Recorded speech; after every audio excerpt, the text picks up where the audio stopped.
en Israël, en fait, les services de la petite enfance reposent beaucoup sur les associations, puisque l'école obligatoire commence à 5 ans. Oui. Et la Viso est un des premiers partenaires de l'État d'Israël, car les crèches de la Viso, c'est vraiment...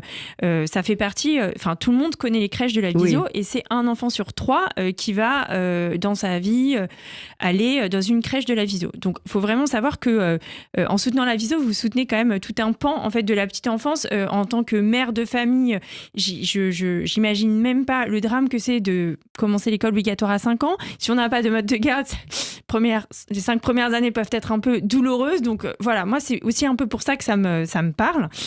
Et donc, du coup, les crèches de la Viso, voilà, quelque chose d'important, notamment en ce moment où, en fait, il y a tout un pan en fait, du budget de l'aide sociale qui est, et on le comprend facilement, consacré à des besoins de défense.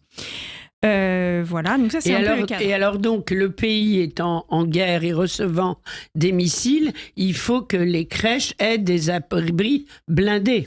Oui, alors en fait, effectivement, ils n'ont pas attendu cette guerre pour mettre en place des abris blindés dans les crèches. Maintenant, pour le bien-être des enfants, l'idée c'est de faire de ces abris un endroit où ils peuvent conduire leurs activités pédagogiques et pas une salle angoissante en fait, juste avec des murs sécurisés. Donc l'idée en fait c'est de construire des abris avec tout le matériel d'une crèche pour que ce soit une salle à part entière d'une crèche, parce que les alertes sont fréquentes et il faut que les puéricultrices puissent continuer à lire l'histoire, à faire la pièce de théâtre ou à donner le repas des enfants dans ces pièces-là, qu'elles soient même utilisées d'ailleurs en dehors d'une alerte ou quoi, pour que ce soit dans la continuité finalement de la vie de ces enfants-là. Alors pour cela, il faut des sous, d'autant plus qu'il y a une crèche qui n'a pas encore d'abri à Ramat Gan. Oui, c'est ça. Donc là, l'idée pour rendre l'appel aux dons plus concret, on a décidé de consacrer ça à la crèche. Donc elle s'appelle Piankowski. C'est une crèche qui se trouve à Ramat Gan,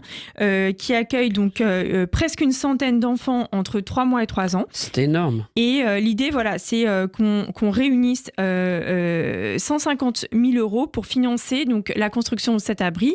Cette somme, elle peut sembler importante, mais en fait, c'est ce qu'il faut pour qu'il y ait un abri aux normes.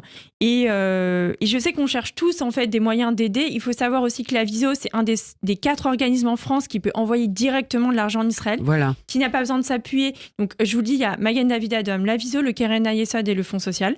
Les autres associations, en fait, du point de vue de la loi anti-blanchiment bancaire, doivent s'appuyer en fait sur donner à d'autres associations qui, elles, donnent à Israël. Donc, il faut savoir que quand vous donnez à la Viso, ça va directement en Israël. Les frais de fonctionnement de la Viso sont financés uniquement par les cotisations des membres en France. Donc là, il n'y a pas un seul euro que vous allez donner les 2, 3 et 4 février qui ne vont pas aller pour la construction de cet abri.